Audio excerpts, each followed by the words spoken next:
Hallelujah, hallelujah.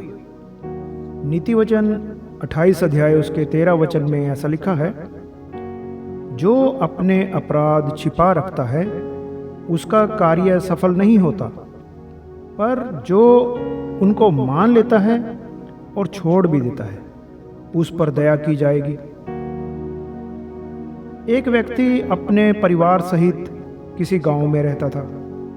उसके 2 बच्चे थे और उसने अपने घर में बत्तख पाली हुई थी। एक दिन उसका लड़का अपने घर में तीर कमान से खेल रहा था और गलती से एक तीर एक बत्तख को लग गया और बत्तख मर गई।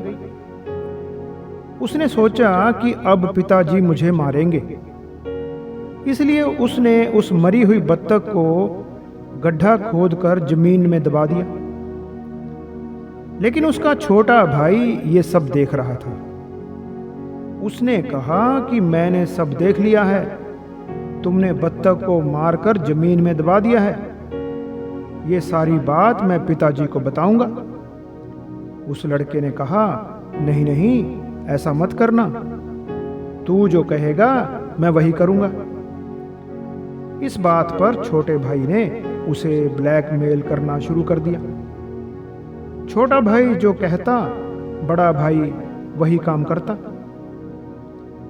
जानवरों के लिए चारा लाना, बाजार से सामान लाना और भी घर के छोटे बड़े काम उस बड़े भाई को मजबूरी में करने पड़ते थे। छोटा भाई राजा बनकर बैठा रहता था। स्कूल का होमवर्क भी बड़े भाई से करवाता था। स्कूल का बैग भी बड़ा भाई उठाकर चलता था।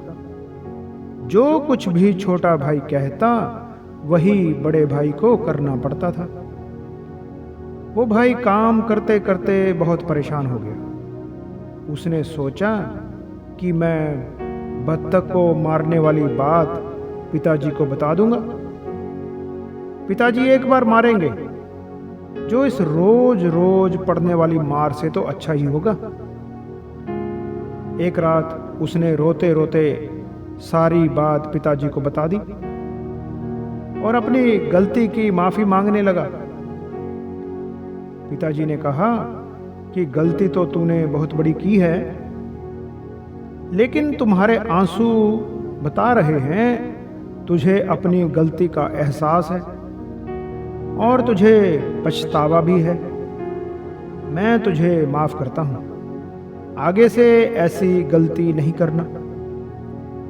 उस रात को वो लड़का चैन की नींद सोया। सुबह स्कूल जाते समय छोटे भाई ने अपना बैग उठाने के लिए कहा। उसने मना कर दिया।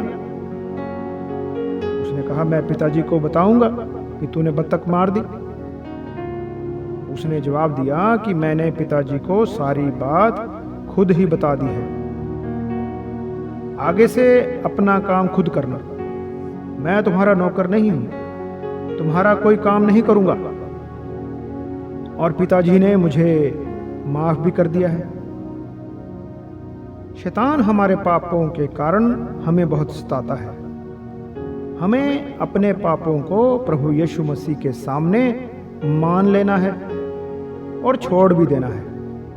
प्रभु यीशु मसीह के लहू से अपने आप को धोकर शैतान के फंदों से आजाद हो जाएं और पृथ्वी पर आनंद से जिएं और मरने के बाद स्वर्ग भी जाएं। Hallelujah, hallelujah.